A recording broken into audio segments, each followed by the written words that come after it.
Okay, I'm gonna add to this past video for the Consumer Protection Bureau.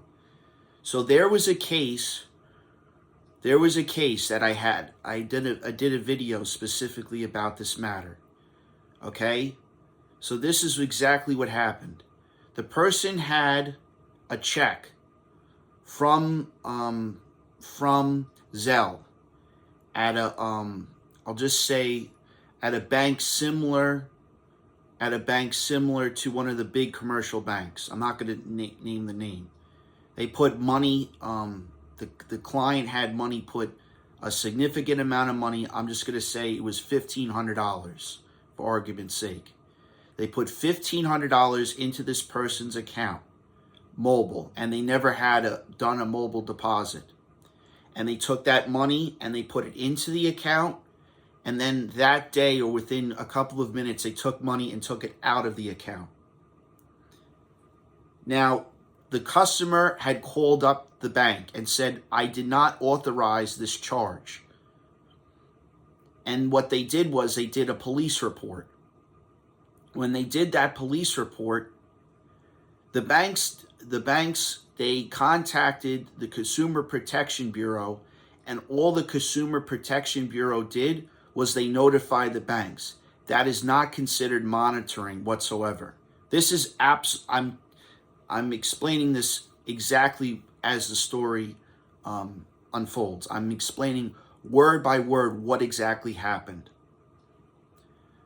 So when I was in case studies and etc., there's the state secretary that deals with this matter, just like there is the Secretary of State there for the state, and then there's the Office of Inspector General. The Office of Inspector General is an oversight for the commercial or commerce banking or commerce law. So they specifically deal with it. But under them specifically is the State Attorney General's office. That's their area.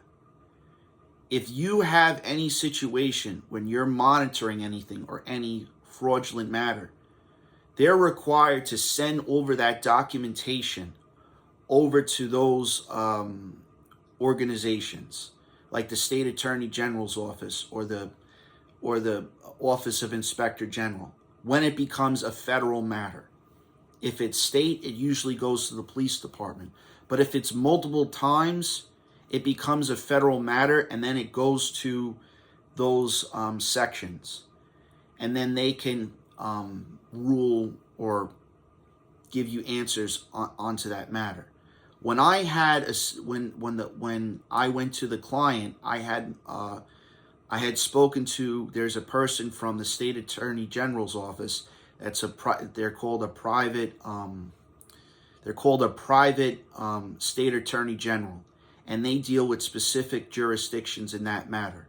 When I talked to that person, they specifically told me the Consumer Protection Bureau does not do any oversight. It is done by the jurisdiction of the State Attorney General's office or the Office of Inspector General.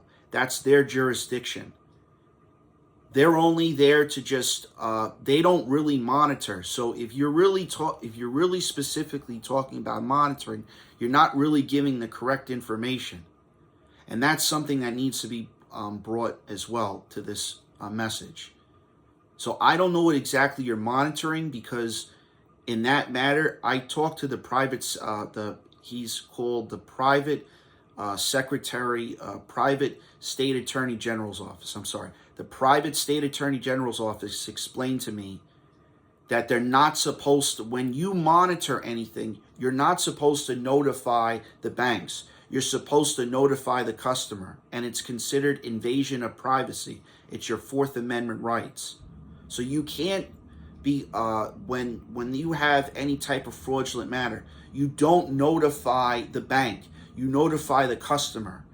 You notify the client first. And that's what's been going on since before this pandemic. So so that's what I ended up finding out. This is the information that I want to explain to you guys, because most people don't explain this information. So thank you guys. Have a good day.